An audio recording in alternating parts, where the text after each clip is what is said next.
Hello everyone, welcome back to the Samajik Guru channel. आज हम करने जा रहे हैं क्लास 8 के मैथ्स का सैंपल पेपर जो कि पंजाब बोर्ड ने रिलीज किया है और ये अगस्त 2022 के एग्जाम्स के लिए है। ये सैंपल पेपर आपके फर्स्ट टर्म्स के एग्जाम्स में भी हेल्प करेगा। तो आइए सबसे पहले देख लेते हैं पेपर पैटर्न जो है वो किस तरीके का होने वाला है। तो टाइमिंग जो है वो आपको 1.5 घंटे की दी जाएगी और पेपर आपका 40 मार्क्स का होगा। ठीक है, पेपर 3 पार्ट्स में डिवाइडेड है। सबसे पहला जो पार्ट है उसमें 16 क्वेश्चंस होंगे। ठीक है, जिसमें कि 1 से लेकर 8 तक जो है वो एमसीक्यू है। फिर क्वेश्चन नंबर 9 से 12 तक जो है वो फिल इन द ब्लैंक्स है और क्वेश्चन 13 से 16 तक जो है वो ट्रू फॉल्स है। ठीक है, 1 मार्क्स के क्वेश्चन पार्ट 1 में है। पार्ट 2 में 2 मार्क्स के क्वेश्चन है, तो क्वेश्चन नंबर 17 से 22 तक सारे 2 मार्क्स के हैं। इसी तरीके से पार्ट 3 जो है उसमें क्वेश्चन 23 से 25 तक के हैं और ये सारे ही जो है वो 4 मार्क्स के हैं। ठीक है, तो आप जो है वो इस क्वेश्चन पेपर का स्क्रीनशॉट जो है वो ले सकते हैं। चैनल को फटाफट से सब्सक्राइब कर दीजिए ताकि आपको इसी तरीके की हेल्पफुल वीडियोस जो है वो आगे भी देखने को मिलती रहे। तो आइए अब इसके सॉल्यूशन जो है वो हम स्टार्ट कर लेते हैं। पार्ट 1 बोल रहा है आपको कि which property of rational number is shown in -1/3 plus 2/5 is equal to 2/5 plus -1/3। अब देखो यहाँ पर क्या है, -1/3 इज इक्वल टू के इस साइड है, दूसरे साइड भी जो है वो विद साइन गया है। ठीक है, इसी तरीके से यहाँ पर जो है वो प्लस 2/5 है तो यहाँ पर भी प्लस 2/5 आया। इस तरीके से जब नंबर जो होते हैं, जो फर्स्ट नंबर पे है वो लास्ट पे हो जाए और जो सेकंड पे है वो फर्स्ट पे आ जाए, तो इस तरीके की जो प्रॉपर्टी होती है वो कम्यूटेटिव प्रॉपर्टी होती है। ठीक है, और कम्यूटेटिव प्रॉपर्टी बच्चों कहाँ पर लगता है, ये आपका एडिशन में लग सकता है और मल्टीप्लिकेशन में लग सकता है केवल। ठीक है, नेक्स्ट क्वेश्चन देख लेते हैं। इसमें बोला गया है कि the current age of Raman's mother is 3 times the current age of Raman. ठीक है, तो जो रमन है उसकी मदर की एज जो है वो रमन की एज से 3 गुना ज्यादा है।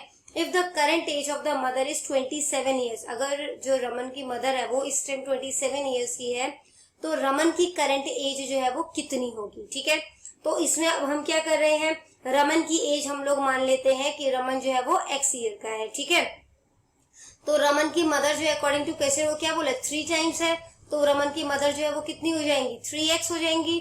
ठीक है, और उन्होंने जो है वो रमन की मदर की कितनी एज बताई है 3x इज इक्वल टू 27। तो हमने 3x इज इक्वल टू 27 लिख दिया। यहाँ पे 3 जो है वो x से मल्टीप्लाई हो रहा है तो दूसरी साइड जाके क्या हो जाएगा डिवाइड। यहाँ पे इसकी कटिंग कर दोगे, 3 1 जा 3, 3 9 जा 27। ठीक है, तो 9 ईयर्स जो है वो रमन की एज हो गई। Which of the following is not a parallelogram, इसमें से कौन सा जो है वो पैरेललोग्राम नहीं है। पैरेललोग्राम क्या होगा, जो आपस में कभी भी एक दूसरे को नहीं काटेंगे, उनकी लाइन सेगमेंट जो है वो एक दूसरे को टच नहीं करेगी। तो स्क्वायर जो है उसकी लाइन सेगमेंट एक दूसरे को टच नहीं करती है, हर साइड से पैरेलल है। इसी तरीके से रोम्बस जो होता है वो भी नहीं टच करता। ठीक है, रेक्टेंगल भी नहीं टच करता, जबकि जो ट्रेपेजियम होता है, ठीक है, जिसका मतलब कह सकते हो आपकी जो इस तरीके का बना होता है शेप, तो ये जो है ये आपस में जब आप इसको बढ़ाओगे, ठीक है, तो ये जो है ये लाइन आपको मतलब कि दिखेगी कि ये टच हो रही है। देखो ये वाली लाइन और ये वाली लाइन तो पैरेलल है, ठीक है, बट ये और ये लाइन पैरेलल नहीं है क्योंकि जब आप इसको एक्सटेंड करोगे, ठीक है, तो क्या होगा, ये एक दूसरे को काट देंगे, तो ये पैरेललोग्राम नहीं है। इसलिए आंसर क्या आ गया, ट्रेपेजियम। नेक्स्ट क्वेश्चन है, any number which is divisible by 5, कोई भी नंबर जो है अगर वो 5 से डिविजिबल है तो उसके यूनिट डिजिट यानी कि वंस प्लेस पर जो है वो क्या होगा।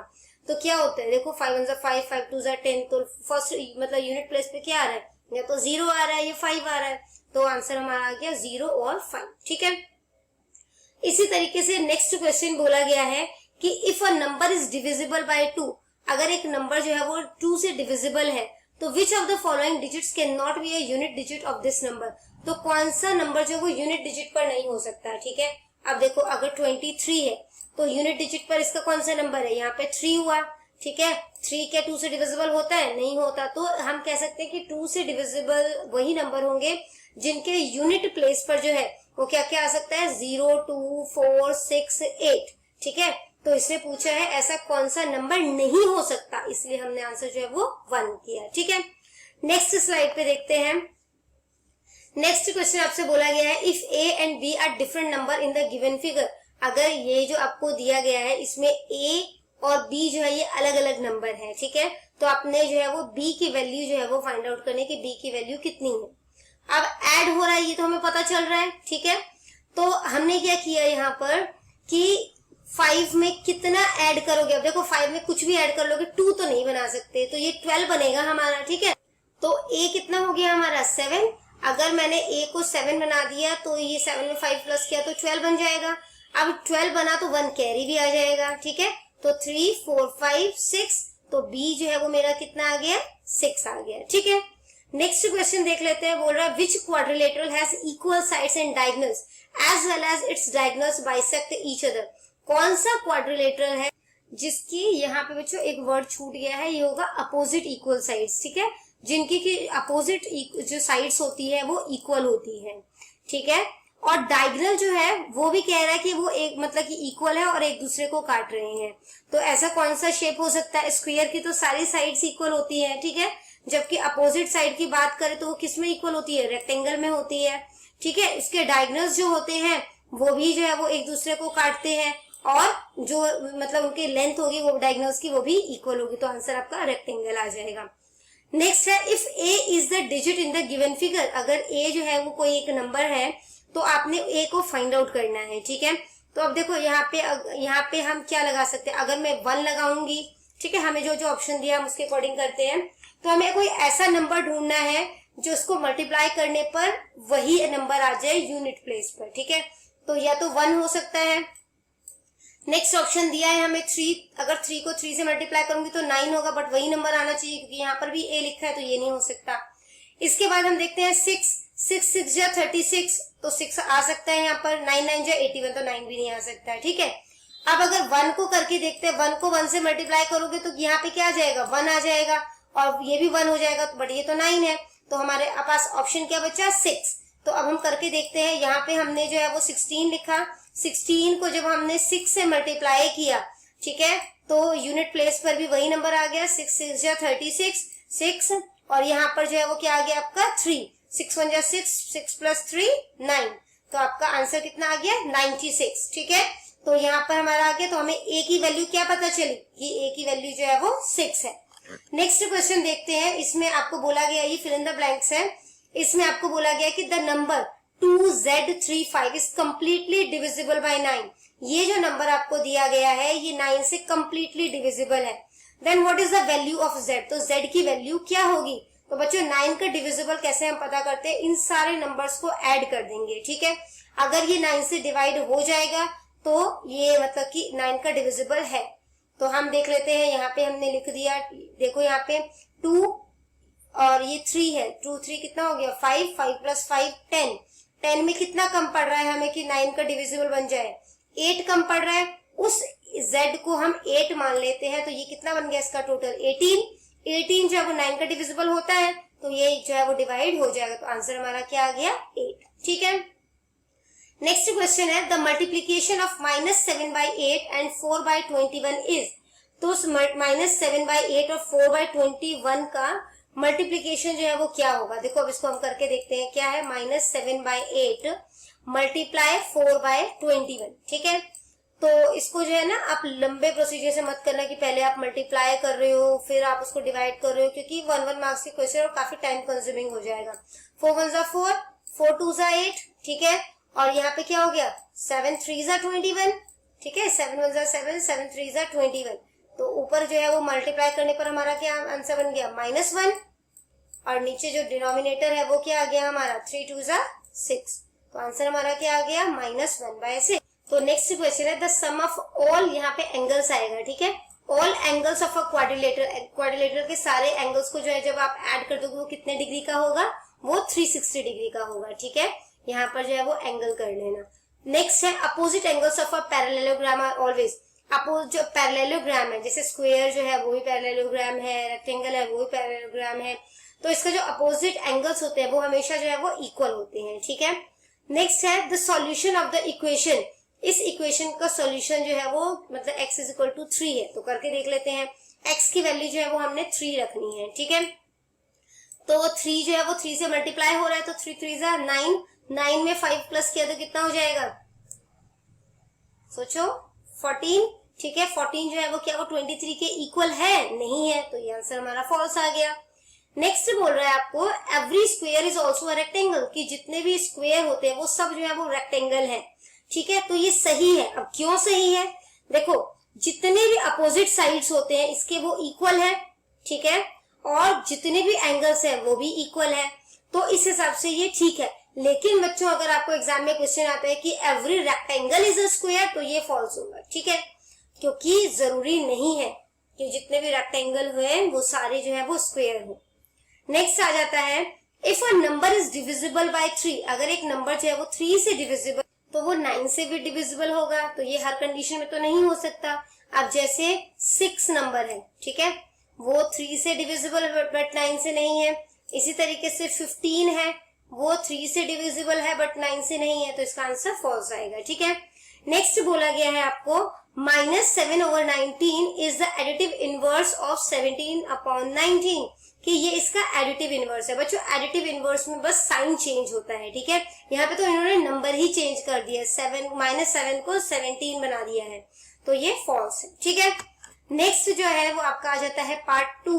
इसमें आपको बोला गया है कि एक रेशनल नंबर 1/4 और 1/2 के बीच में आपने फाइंड आउट करना है। ठीक है, 2 तरीके हैं करने के, जो भी इजी लगे उस मेथड से करना और किसी एक तरीके से करना, क्योंकि सिर्फ ये 2 मार्क्स का क्वेश्चन है।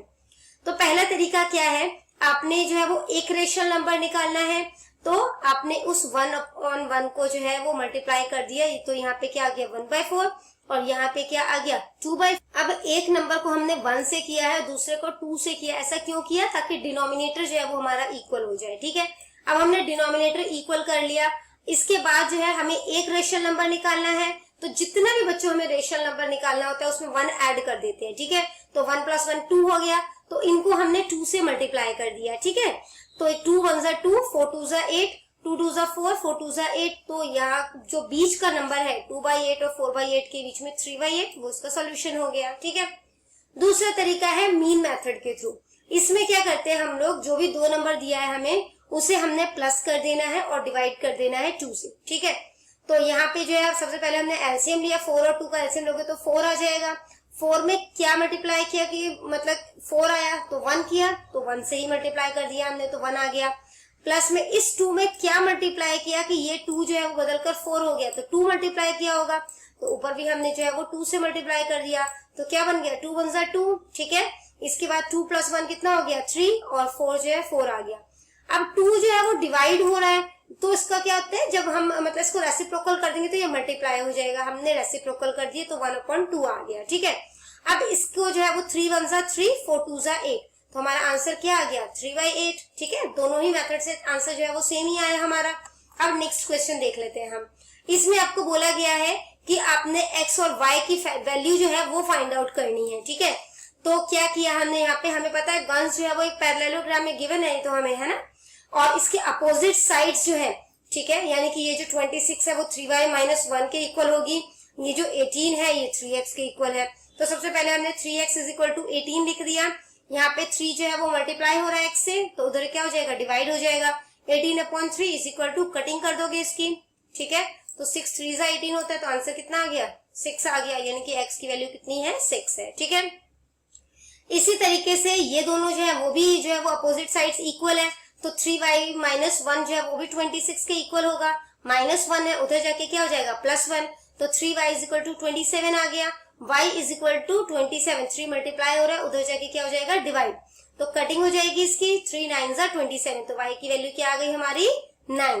ठीक है, नेक्स्ट क्वेश्चन देख लेते हैं हम लोग। इसमें आपको बोला गया है कि 2 रेशनल नंबर फाइंड आउट करो जो कि -2 से ग्रेटर हो। ठीक है, जो -2 से बड़ा है, तो उसके लिए हमने क्या किया, अब रेशनल नंबर बच्चों क्या होता है, जो कि p/q की फॉर्म में लिखा जाए और q जो है वो 0 के इक्वल नहीं होना चाहिए। ठीक है, तो हमने जो है वो कोई भी नंबर ले सकते हो आप लोग, हमने लिया -1। ठीक है, अब -1 अगर इसके कुछ डिनोमिनेटर नहीं है तो क्या आता है 1 आता है। ठीक है, p/q के फॉर्म में लिख सकती हूँ और q जो है वो 0 नहीं है। दूसरा नंबर मैंने लिया है 1, इसके भी नीचे डिनोमिनेटर नहीं है तो भी 1 लगा सकती हूँ, तो ये भी जो है वो q जो है वो 0 नहीं है, तो ये दोनों जो है वो मेरा आंसर हो गया। ठीक है, इसके बाद जो है हमने देखा कि यहाँ पर how many sides does a regular polygon have if the measurement of N exterior angle is 24। अगर जो एक्सटीरियर एंगल है वो 24 डिग्री का है, तो उस रेगुलर पॉलीगन के कितने साइड्स होंगे। ठीक है, तो इसको करने का एक छोटा सा तरीका है। इसके लिए हमने क्या करना है कि हमें पता है कि एक्सटीरियर एंगल जो होता है, ठीक है, वो जो होता है उसका टोटल सम होगा वो 360 डिग्री का होगा। ठीक है, नंबर ऑफ साइड्स जो है वो हमें पता नहीं है कि कितनी साइड्स हैं इसकी, तो हमने उसको x मान लिया। हमें जो है वो मेजर ऑफ ईच एक्सटीरियर, तो इस पॉलीगन में हर एक्सटीरियर एंगल जो है वो 24 डिग्री का है। ठीक है, तो साइड्स कैसे निकाला जाएगा, जितना भी सम होता है एक्सटीरियर एंगल का वो लिख लोगे।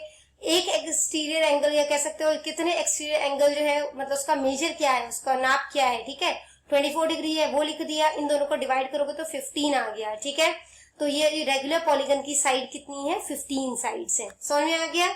नेक्स्ट क्वेश्चन देखते हैं। इसमें आपको बोला गया है 6/13 को जो है मल्टीप्लाई करना है आपने इसके रेसिप्रोकल से। रेसिप्रोकल क्या होता है, उल्टा हो जाना। ठीक है, तो अब इसको हमने क्या कर दिया, -7/16 का रेसिप्रोकल क्या हो जाएगा, -16/7। अब क्वेश्चन के अकॉर्डिंग इसको मल्टीप्लाई कर दिया हमने। ठीक है, तो 6/13 है जो कि नंबर हमें दिया हुआ है, इसका रेसिप्रोकल क्या था, -16/7, वो ले लिया, इसको मल्टीप्लाई कर दिया तो 16 6 96, 17 3 91, माइनस का साइन जो है वो आ जाएगा न्यूमरेटर में। ठीक है, नेक्स्ट क्वेश्चन है। इसमें आपको जो है वो एंगल सी फाइंड आउट करना है, ये फाइंड आउट करना है। ठीक है, आपको एंगल बी जो है वो 120 डिग्री का दिया गया है। अब हमें पता है कि जो ए बी है और डी सी है, ठीक है, तो ये जो है वो एक दूसरे के पैरेलल है, और जो बीसी है वो ट्रांसवर्सल लाइन है। ठीक है, वो कह सकते हो कि उसको जो है वो काट रही है। Angle B and angle C are angles on the same side of transversal. जब ये ट्रांसवर्सल जो है उसी की साइड पर दो एंगल होते हैं, तो वो दोनों एंगल का सम जो होता है वो क्या होता है, 180 डिग्री होता है, क्योंकि ये सप्लीमेंट्री एंगल्स होते हैं। तो 120 में एंगल सी प्लस कर दिया तो 180 डिग्री के इक्वल होना चाहिए। 120 यहाँ पे प्लस हो रहा है, उधर जाके क्या हो जाएगा, माइनस। तो 180 में से जब 120 माइनस किया तो 60 डिग्री आ गया। तो आप कह सकते हो कि एंगल सी जो है वो कितने डिग्री का हो गया, 60 डिग्री का। ठीक है, नेक्स्ट क्वेश्चन पार्ट 3 का है। ये आपका जो है वो 4 मार्क्स का क्वेश्चन है। ठीक है, तो इसमें आपको बोला गया है कि जो हरी है और हैरी, इन दोनों के एजेस का रेशियो जो है वो 5:7 है। 4 years from now the ratio of their edges will be, तो 4 साल बाद उनके एज का रेशियो जो है वो 3:4 हो जाएगा। तो आपने उनकी अभी की एज जो है वो फाइंड आउट करनी है। ठीक है, तो हमने मान ली कि हरी जो है वो 5x है उसकी एज, और जो हैरी है वो 7x का है। ठीक है, 4 साल बाद जो है उसमें 4 ऐड हो जाएगा, क्योंकि 4 साल बढ़ गया वो। ठीक है, तो 5x में 4 प्लस कर दिया, 7x में 4 प्लस कर दिया। अब क्वेश्चन के अकॉर्डिंग क्या बोला है कि इनका जो रेशियो होगा 4 साल बाद वो 3:4 के इक्वल होगा। ठीक है, तो हमने 5x प्लस 4 यहाँ पे लिख दिया, 7x प्लस 4, अब वो हो गया 3:4 के इक्वल। ठीक है, क्रॉस मल्टीप्लाई कर लेंगे, 5 4 20x, ठीक है, और 4 4 16, यहाँ पे कर लेते हैं 7 3 21, 21x हो गया, और 4 3 12। x वाले नंबर्स को एक तरफ ले जाओ और दूसरे नंबर्स को दूसरी तरफ ले जाओ। तो 21x यहाँ पे रखा हमने, 20x उधर ले आए तो माइनस का हो जाएगा। इसी तरीके से 16 यहीं पे रहने दिया, इधर से प्लस का 12 उधर जाएगा तो वो माइनस का हो जाएगा। ठीक है, 16 में से 12 माइनस किया 4 आ गया, 21x में से 20x माइनस किया तो x बच जाएगा, यानी कि x जो है वो क्या हो गया, 4। ठीक है, तो हरी की एज जो है वो अभी कितनी है, 5x है, यानी कि 5 × 4 जो कि आगे आपका आंसर 20 ईयर्स। इसी तरीके से जो हैरी है उसकी एज कितनी है, 7x, यानी कि 7 × 4 जो कि हो गया 28 ईयर्स। ठीक है, नेक्स्ट क्वेश्चन है, आपने इस इक्वेशन को सॉल्व करना है। 8x - 3 upon 3x is equal to 2/1, तो इसको क्रॉस मल्टीप्लाई कर लोगे। ठीक है, क्रॉस मल्टीप्लाई किया तो क्या हो गया, 8x - 3 को 1 से किया तो वही नंबर आ जाएगा, और 3x को 2 से मल्टीप्लाई किया तो 6x आ गया। ठीक है, उसके बाद हमने क्या किया, यहाँ पर ये जो x वाले नंबर है उसको एक तरफ ले जाओगे तो 8x, यहाँ पे 6x प्लस हो रहा है, दूसरी साइड जाके क्या हो जाएगा, माइनस, और ये जो -3 है वो दूसरी साइड जाके क्या हो जाएगा, प्लस का। तो 8x में से 6x गया तो 2x बच गया, और यहाँ पे 3 आ गया, 2 मल्टीप्लाई हो रहा है तो इधर जाके डिवाइड हो जाएगा। तो आपका आंसर कितना आ गया, x = 3/2। ठीक है, नेक्स्ट क्वेश्चन देखते हैं। इसमें आपको बोला गया है कि एक पॉजिटिव नंबर है इज 5 टाइम्स अनदर नंबर, वो दूसरे नंबर से 5 गुना ज्यादा है। ठीक है, अगर 21 जो है वो दोनों में ऐड किया जाता है, दोनों नंबर में, then one of the number become twice, तो एक नंबर जो है वो दुगना हो जाता है दूसरे नंबर से। तो अपने नंबर जो है वो फाइंड आउट करना है। ठीक है, अब हम पता तो है नहीं कि कौन सा नंबर है, हमने क्या किया यहाँ पे x मान लिया एक नंबर और दूसरा मान लिया y। ठीक है, अब क्या बोला गया है, दूसरा नंबर जो है वो पहले नंबर से जो है वो 5 गुना ज्यादा बड़ा है, तो हमने कर दिया कि y जो है वो 5x है। ठीक है, क्योंकि जो y है वो मतलब x से 5 गुना है ज्यादा है। ठीक है, तो y जो है वो 5x के बराबर हो गया। जब 21 ऐड किया जाता है तो क्या बच जाएगा, हमारे पास दो नंबर क्या बन गए, एक है y प्लस 21 और दूसरा है x प्लस 21। उससे बोला जब दोनों नंबर में 21 ऐड किया जाता है।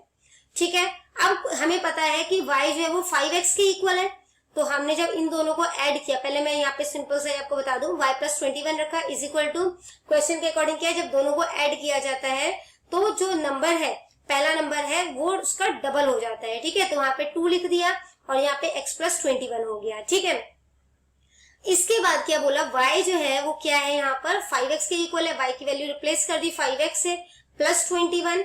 ठीक है, इसके बाद 2 को x से मल्टीप्लाई किया 2x और 2 को 21 से मल्टीप्लाई किया तो 42 आ गया। ठीक है, उसके बाद हमने x वाले नंबर एक तरफ ले जाओ, 5x minus 2x is equal to 3x आ गया और यहाँ पे 42 में से 21 गया तो 21 आ गया। 3 मल्टीप्लाई हो रहा है x के साथ, उधर जाके क्या हो जाएगा डिवाइड, 21 को 3 से डिवाइड किया तो आंसर आ गया 7। तो पहला नंबर हमारा क्या था, x था। ठीक है, तो वो 7 हो गया। दूसरा क्या है, 5x है, यानी कि 5 मल्टीप्लाई 7 जो कि हो गया 35। तो दोनों नंबर हमें पता चल गए, पहला नंबर है 7 और दूसरा नंबर है 35। ठीक है, नेक्स्ट क्वेश्चन जो है उसमें आपको ऑप्शन दी गई है, या तो आपने वो वाला क्वेश्चन करना था या ये वाला क्वेश्चन करोगे। इसमें आपको बोला गया है the digit of two digit number differ by 3। 2 digit वाले नंबर है। ठीक है, उसमें जो है जब उनका डिफरेंस निकाला जाता है वो 3 आता है। If the digits are interchange, अगर उन दोनों डिजिट को जो है इंटरचेंज मतलब एक दूसरे की जगह पर, जैसे टेंस वाला नंबर जो है वो वंस प्लेस पे कर दिया और वंस का टेंस प्लेस पे कर दिया। ठीक है, and the resulting number is added to the original number, और जो नंबर जो भी बना, ठीक है, उसको जब ओरिजिनल नंबर के साथ ऐड किया जाता है तो हमारा आंसर जो है वो 143 आता है। तो ओरिजिनल नंबर जो है वो क्या होगा वो आपने जो है वो बताना है। ठीक है, तो सबसे पहला नंबर हमारा क्या बन गया, यहाँ पर x बनेगा। ठीक है, और दूसरा जो है अब बोला है कि 3 मतलब कि 3 नंबर जो है वो ज्यादा है उससे, क्योंकि उन दोनों का डिफरेंस जो है वो 3 आता है, तो x प्लस 3। अब क्या कह रहा है कि जब हमने जो है वो ओरिजिनल नंबर हम पहले फाइंड आउट करते हैं। ठीक है, तो ये जो नंबर है हमारा, ये जो x है, ये हम मान के चलते हैं हमारा यूनिट प्लेस पर है। ठीक है, यानी वंस प्लेस पर है, और ये वाला जो नंबर है ये हमारा टेंस प्लेस पर है, तो ये क्या आ जाएगा x प्लस 3। अब पता है कि जब ये टेंस प्लेस पर है, ठीक है, तो उसके साथ जो है वो 10 मल्टीप्लाई हो जाएगा। एक एग्जांपल लेके दिखाती हूँ, जैसे कि अगर 4 और 2 नंबर है तो मैं इसको इस तरीके से लिख सकती हूँ, 4 को लिख सकती हूँ मैं 4 मल्टीप्लाई 10, है ना, और प्लस में 2 कर दूंगी। ठीक है, तो मैंने यहाँ पे यही किया है, x जो है वो यूनिट प्लेस पर है उसको सेम रखा, और जो टेंस प्लेस पर ये वाला नंबर था उसके साथ 10 मल्टीप्लाई कर दिया। ठीक है, अब इसको कहा है कि इंटरचेंज कर दिया, तो क्या किया इंटरचेंज, ये जो वंस प्लेस पर था उसके साथ मैंने 10 मल्टीप्लाई कर दिया, दूसरा ऐसे ही आ गया, x प्लस 3 आ गया। ठीक है, आई होप ये आपको क्लियर हो रहा होगा। नहीं हो रहा तो आप दोबारा से बैक करिए वीडियो को और दोबारा से देखिए। ये इज इक्वल टू 143 आ गया क्वेश्चन के अकॉर्डिंग। अब क्या किया हमने, ये 10x है और ये x प्लस 3 है, ये तो ब्रैकेट से ऐसे ही ओपन हो जाएगा। ठीक है, सेकेंड केस में क्या है, ये मल्टीप्लाई हो रहा है, तो 10 को x से मल्टीप्लाई किया तो 10x हो गया, फिर 10 को 3 से किया तो 30 हो गया, प्लस में x आ गया। जितने भी x वाले नंबर है उनको इकट्ठे प्लस कर लो, 10x 11x। ठीक है, फिर ये जो है ये भी 11x है, 11x 22x। ठीक है, इज इक्वल टू ये आपका 3 आ गया और ये 30 आ गया, 30 में 3 प्लस किया 33 आ गया, इज इक्वल टू 143। ये 33 इधर प्लस हो रहा है, उस साइड जाके क्या हो जाएगा माइनस, तो हमने माइनस कर दिया, माइनस करने पर आ गया 110, और x जो है वो 22 से मल्टीप्लाई हो रहा है, उधर जाके डिवाइड हो जाएगा, तो डिवाइड करने पर आंसर क्या आ गया हमारा 5। ठीक है, तो पहला जो x था हमारा वो कितना है 5 आ गया, और दूसरा क्या बोला था 3 नंबर ज्यादा था उससे, तो x प्लस 3, यानी कि अगर x मेरा 5 है तो 5 प्लस 3 8 हो गया, तो यहाँ पे हमने जो है वो नंबर लिख दिया, तो हमारा आंसर कितना आ गया 58। तो यहाँ पर ये वीडियो खत्म हो जाती है। इनकेस आपको कोई भी डाउट है तो आप कमेंट सेक्शन में क्वेश्चन कीजिए, आपको रिप्लाई मिल जाएगा। Thank you very much.